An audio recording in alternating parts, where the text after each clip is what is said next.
What's up YouTube, Matt Salza here, going to be showing you my Evilswarm deck profile for the Philadelphia Regionals happening October 5th, 2013, which is this weekend. This is the build I'm running personally. This is not net decked. The only thing I really pulled as far as net decking goes is Evilswarm Lantern, because I didn't really pay attention to the card firsthand.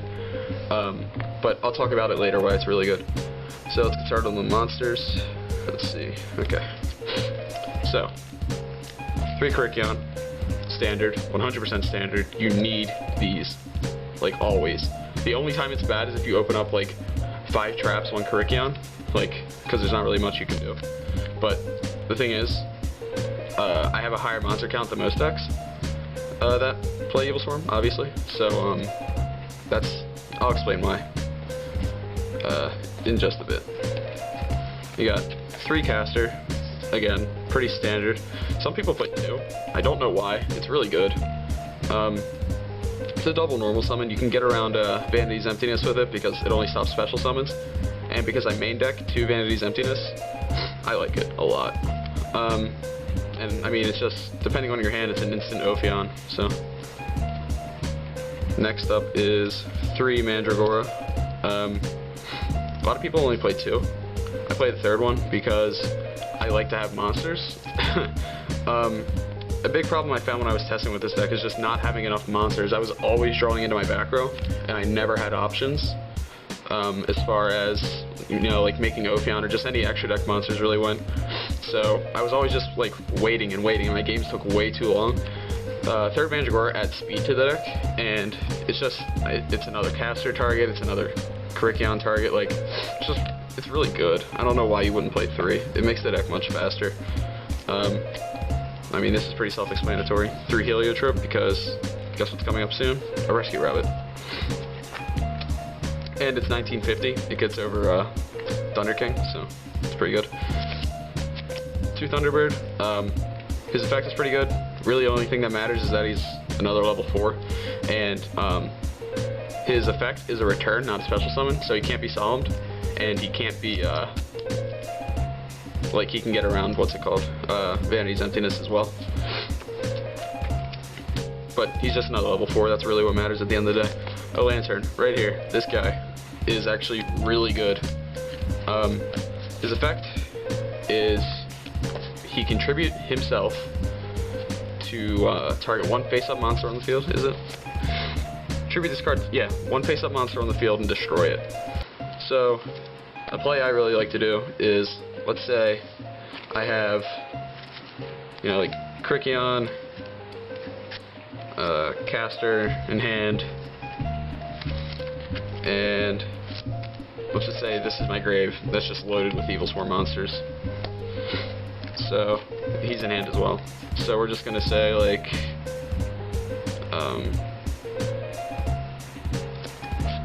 Krykion. Use his effect. Let's just say we'll banish Thunderbird, and it doesn't really matter what we take to hand, we'll take another Thunderbird to hand, because why not? Then we use Krykion's effect again to normal summon caster, which in turn uses his effect to normal summon a Lantern. So what we have now is 3 level 4s on the field. And we have options, is what's important here. So, let's just say, for example, you know, oh, they have, let's see, what's a scary dragon deck card? Oh, they have Stardust. No, that wouldn't work. Fuck. Alright, let's just say they have a scary card on the field. That's not Dracosack, because Dracosack's always going to have tokens. Evilswarm Lantern tributes himself, clear the field, and then you make Ophion. Like, it's just pretty good. And because he's going to be in the grave 99% of the time, like, the only time I would keep him on the field is if I'm, like, desperate for a rank 4. And that's the Thunderbird I took to hand. But yeah, like, he's almost always going to be using his effect because he's just a good threat remover. 1 Rescue Rabbit, rest in peace, 2nd Rescue Rabbit, and 3rd. I'm main decking 3 Maxi. Why, you might ask, Matt Salsa? Because dragons are a thing. Like, is that even a question? You need to have this card, like, as much as possible, because dragons, if they go off under it, you're gonna have an answer next turn if they don't kill you. Or if you drop it, they choose not to go off and you just bought yourself more time. Like, it's not even a question. Some people, they'll main 2 side 1, but at a regional setting, with the popularity of dragons right now, and just really anything like mermails, you know, all that shit, it's just like I want to have 3, and that's just personal preference, but I mean it makes sense to me. So, and then 1 Veiler, stupid little Veiler. He doesn't do much anymore. Like, stops Draco Sack from making tokens. He stops a Crimson Blader, which doesn't even really hurt my deck because it's all level 4s anyways. So, I mean, I only play 1, and I'll get to the other ones in a bit when I talk about the side. Now for spells, it's gonna be 3 Pandemic, because why would you not play 3 Pandemic? Outside of like Blaster Effect and like Exploder Dragon and Fencing Fire Ferret, they're going to be doing everything in their power to get rid of your Ophion, like no matter what deck you're playing pretty much, because even if it's not dragons, you know, like Ophion pretty much hurts everything right now. Like, what isn't making level 5 or higher monsters that isn't Evilswarms? You get like Constellars and Fire Fist. That's what comes to mind right now that matters in this meta. So you just want to protect your monsters. It's really good. 2 MST, because it's really all you need. Like, against dragons, you're really only going to need it for like a Decree or a Dragon Ravine. But yeah, just 2. 3 was too cloggy and I needed deck space. Deck space is really tight. 1 Allure of Darkness, because draw power is good. Like, you can use it and then banish a Heliotrope.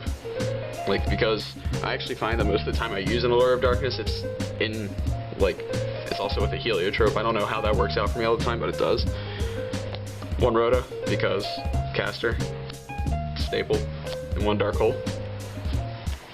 Oh, that's another good reason.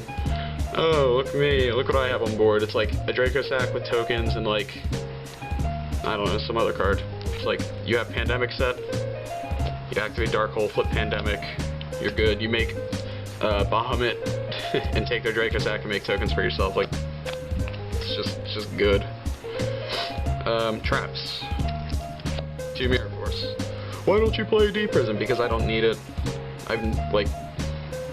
It's just not necessary. 2 Mirror Force will get the job done. I mean, I guess I would consider 1 Mirror Force and 1 D Prism, but it doesn't really matter at the end of the day. 2 Fiendish Chain, because Fiendish Chain is incredible right now. I mean, spellbooks, dragons, like you name it. Fiendish Chain is just a good card, and they're not supers, which makes me sad. 2 Vanity's Emptiness. But that's not a Vanity's Emptiness, it's going to be come Saturday, because I'm going to buy one, because no one at my locals has them. Like, anyone who plays at their locals, like anyone who's watching this, you know how hard it is to get one of these right now. I had to drive 45 minutes out of my way to go to locals, like a store that supports, what's it called? Yu-Gi-Oh! More than my locals. My locals is more of a Magic-centered store, but like we still get a big Yu-Gi-Oh! Turnout, so it doesn't really matter. But the store matters because it sells singles, and they had 1 Vanity's Emptiness left, and I bought it for $13. Or no, I bought it for 10, which is actually a really good deal, because they're 15s right now on eBay. So I'm just gonna have to go into a vendor, come regionals, and drop 15 on another one, because I guarantee they're gonna be 15, 20 bucks. But you gotta do what you gotta do. 1 Torrential, because good. I mean, Pandemic, etc. You can clear their field and keep yours. 1 Compulse, because the extra deck is a thing.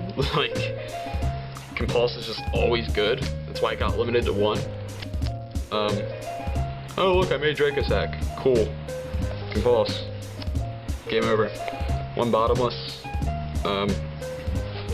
Because Bottomless, like, it's just 1500 plus monsters. Like, this deck profile is actually kind of dumb. I'll be dead honest with you guys. Most of it's pretty self-explanatory. Evilswarm is a pretty simple deck. It's really just a matter of what you decide to play. It's mostly player preference, I'll be dead honest. You see a lot of different builds, but it's whatever. 1 Solemn Warning, because Return from a Different Dimension, and just other cards in general, but main point, return from a different dimension. If you can flip this on a return, that's game. They just paid half their life and it got completely negated. So, one infestation, infection, because searching a Krychion is cool. It's like, it's just really good. And one Eradicator in the main, because you can side it out against anything that, like, isn't spellbooks, or some kind of, like, jank stun deck or some shit. Like, it's just good. The deck pretty much needs it. It's really good in the mirror match too, which I'm sure I'll have my fair share of. Alright, now the extra deck, we got 3 Ophion, because it's fucking ophion.dek, like, yeah. 2 Bahamut. Considering taking out one of these, I'll put it to the side, and I'll explain why in a bit. But I mean, Bahamut's just really good. It's a big eye that takes the face up, and it loads your grave for Krychion, so it's really good. 1 Ouroboros, because all 3 of his effects are almost always relevant, and he can pretty much deal with anything. Like, any threat that you have, he can pretty much deal with it. 1 Nightmare, just because situational. Same thing for Thanatos. Like, just situational cards versus things that aren't very meta. They help a lot. I don't really make them that much though, but I mean, again, they're situational, so. 1 Master Key Beetle. But you aren't playing safe zones. Exactly, it's a win more condition. If I know, like, for example, if I'm playing against, like, Blue Eyes Dragon Rulers, they're absolutely going to draw into that blaster at one point or another to get rid of the Ophion. So, I mean, if I know what's coming, I'm just going to make Master Key Beetle and sit on my Ophion and call it a day. I don't need the safe zone. Like, you can only blast her once. So, 1 Maestroke, because, again, Draco Sack is a thing. It's just, you need it to get over. It's another Book of Moon. And because I'm not maining Book of Moon, which I'm actually still considering, but I don't really like it, to be honest. I haven't really needed it that much. But yeah, it's just another Book of Moon, so really good. Cowboy, because pushing for game is fun. Black Ship. I haven't really made it that much, to be completely honest with you. But it's just really situational again. Like, you can just go for game with it depending on what you're playing, so it's good. Let's see. We got 1 Abyss Dweller, because Mermails, Fire Kings, what is it? Fucking, Dark Worlds. It's a good card. Because a lot of shit happens in Grave now. 1 Pearl for the mirror, gets over Ophion, so. And this is going to be a Diamond Dire come regionals time. So this is not Catastor, it's Diamond Dire, yeah. But what I'm considering is because making a second one of these is so rare, and Valor he's honestly dead for me a lot of the time. So I'd rather have the option to go for a Catastor, since I'm almost never going to make one of these, because Valor lets me do it. Like, it makes Valor a little less dead, and 2 of these is, honestly, I think it's overkill in my testing that I've done. So that's just something to think about. My side deck is still a bit of a work in progress, but I will talk about it with you guys. These are the cards that I'm definitely playing. So, 2 Decree. Why are you playing Decree and Evilswarms? Because if you want to go for game, or you're playing E-Dragons and you're like 99% sure they have Raigeki Break set, or they have, what's it called, Return from Different Dimensions set, like, you're just gonna go for game. Doesn't matter. It's a win more condition, really. You only flip it if you're, like, playing really aggressively. I like it a lot. 2 Mind Drain, because Mermails and Dragons. 2 Gozen Match, because Dragons, again. The off chance that I play a Wind-Ups player or Sam's player. Pile up. Soul Drain for the same reason I play Dweller. D-Fissure because, I mean, it pretty much also coincides with Dweller. Preventing anything from happening in the grave is really good, and things can't happen in the grave if they're all banished. Also, it's kind of good versus dragons, but I mean, it's not a game-deciding card versus dragons, if that makes sense. One BLS. Why are you playing BLS? Did you net deck that? No, I've been thinking about it for a while, ever since I picked up the deck, and it's for the same reason I'm thinking about playing Catastor. Makes this guy a little less dead. So, like, the thing is, I never want to side him out, because here's my thing. This is the cards I'm definitely playing. I'm definitely gonna play 3 Iron Will. Oh shit, you guys can't see these. This is all the side cards I just showed you. I'm definitely gonna play 3 Iron Will. I'm just letting a friend borrow them right now, so that's why I don't have them with me. But there's 3 Iron Will in there too. But I want to make him less dead, but still keep him in, because I don't plan on siding 2 more in, you know, because I'm thinking about playing a Mystical Ref panel with the growing of the Blue Eyes Dragon Turbo or whatever, that just draws like fucking crazy, and they just overextend as much as possible until they draw into their return from a different dimension and then kill you. Like, that deck, if it gets its draws off, it's pretty much always going to win. It's like 50-50, you either draw a really good hand, draw your, or not your entire deck, we don't want to exaggerate, but you draw a shit ton of cards every turn with that deck. So I'm thinking about taking out the 2 Veilers I have in the side currently for 2 Mystical Ref panels, just in case I do go against that deck. But I do want to leave 1 in at all times, just in case. So I'm playing a BLS in the side, just because I want to make him less dead if it ever comes up. So, if that makes sense to you guys. And that's pretty much it. Make sure to follow, or you don't follow on YouTube, make sure to subscribe, like the videos, check out my other videos. Hope to release some more content for you guys. And I can't spread my grave, because I'm a scrub. If you want to meet up at the Philadelphia Regionals, you know, do some trading, whatever floats your boat, just go ahead and leave me a comment and I'll PM you, because I will be there, and I'll be there with most of the people from my locals. But, you know, I wouldn't mind, you know, saying hi to you guys. So, that's it. Peace.